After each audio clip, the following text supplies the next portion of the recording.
Welcome back, everyone, to another episode of The Hot Seat, where we tackle the most pressing issues with unfiltered debate. I'm your host, Sally, and I am very excited for today's discussion because it's a fiery one. We're diving into JD Vance's recent role as a skeptic of foreign intervention in Trump's administration. Some see him as a bold voice of restraint. Others think he's undercutting U.S. leadership. To break this all down, I have two fantastic guests. First, we have Ryan, a foreign policy analyst who believes America has a duty to engage globally. Welcome, Ryan. Thanks, Sally. Always great to be here, and I can't wait to dig into this. There's a lot to unpack with Vance's stance, and I think it's dangerously short-sighted.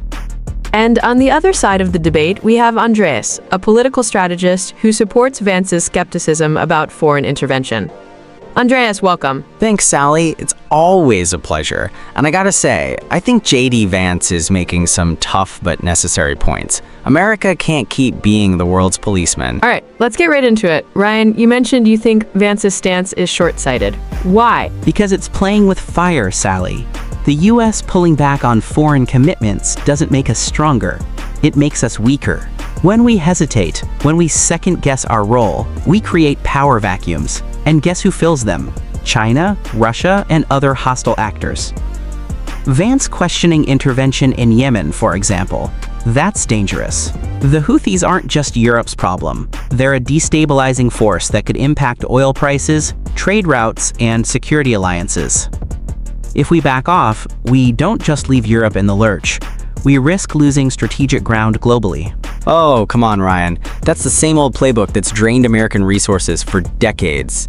We've been told again and again that if we don't step in, bad actors will take over, and yet here we are, post-Iraq, post-Afghanistan, with nothing to show for trillions spent and thousands of lives lost.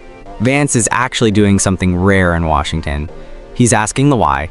Why should Americans foot the bill for problems that primarily affect other nations? He's right to say that Europe should be handling the Houthi issue themselves. The US can't keep subsidizing their security forever. But Andreas, that's not how global power works. If we don't assert leadership, we lose influence. And it's not just about money, it's about stability. Look at Ukraine. Vance pushing back on US military aid signals to Russia that we might not be as committed. That emboldens aggressors. And let's not forget, Europe does buy American weapons. Cutting them off isn't just ideological, it's bad for American jobs too. Jobs? Seriously.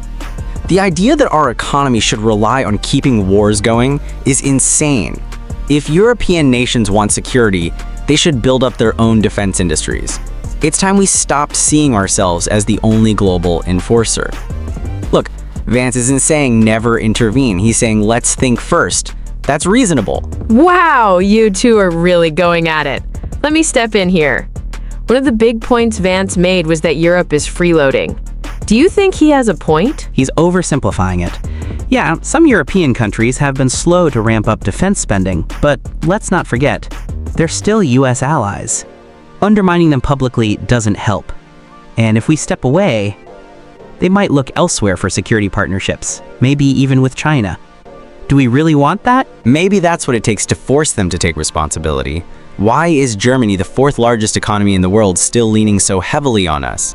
If they feel insecure enough to form new alliances, well, maybe that's the wake-up call they need. Vance is playing the long game. So we're looking at a potential shift in U.S. foreign policy that could last beyond Trump. Ryan, if Vance represents the future, what does that mean for America's global standing? It means decline. Plain and simple. If we step back, we don't stay the same power. We shrink. Our allies lose trust. Our enemies get bolder. And we end up reacting to crises instead of preventing them.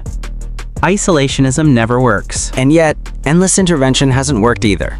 Maybe it's time for America to be a different kind of leader, one that builds strength at home first. That's what Vance is pushing for, and I think a lot of Americans are ready for it. Phew, this has been intense. We could go on for hours, but we'll have to leave it here for today. Listeners, what do you think? Is JD Vance steering America in the right direction? Or is he making a dangerous gamble? Let us know in the comments, and don't forget to subscribe for more fiery debates. Until next time, stay informed, stay engaged, and keep questioning everything.